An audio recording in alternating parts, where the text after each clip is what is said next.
Si vous avez du mal à comprendre le mot consentement, alors imaginez qu'au lieu de vouloir un rapport sexuel, vous vouliez offrir du thé. Vous dites: «Eh, ça te dirait une tasse de thé?»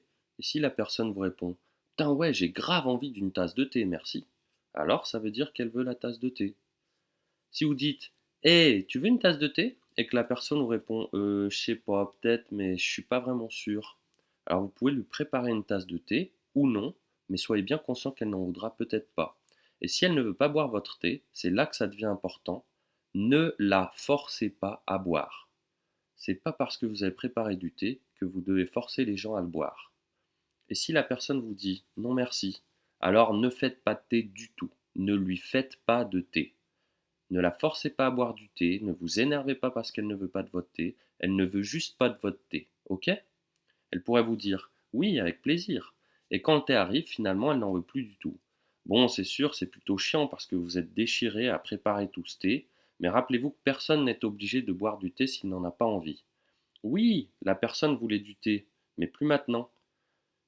Il y a des gens qui changent d'avis en moins de temps qu'il n'en faut pour faire bouillir l'eau, infuser le thé, rajouter le sucre. Ça arrive qu'une personne change d'avis. Et vous n'avez toujours pas le droit de la forcer à boire.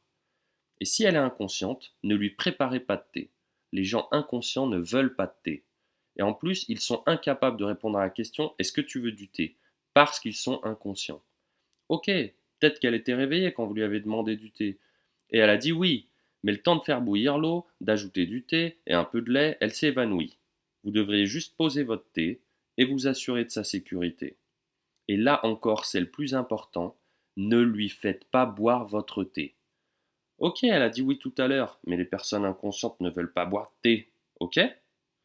Si quelqu'un accepte de boire un thé avec vous, qu'il commence à boire, puis qu'il s'endort ou s'évanouit avant d'avoir fini, ne continuez pas à lui verser du thé dans la bouche. Rangez le thé et assurez-vous plutôt qu'il va bien.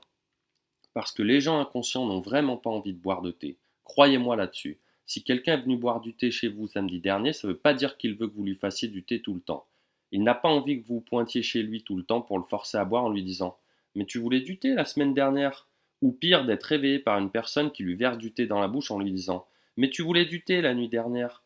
Si vous arrivez à comprendre à quel point c'est débile de forcer quelqu'un à boire du thé quand il n'en veut pas, et que vous comprenez pourquoi les personnes ne veulent pas de thé, alors pourquoi ce serait si difficile de comprendre quand il s'agit de sexe?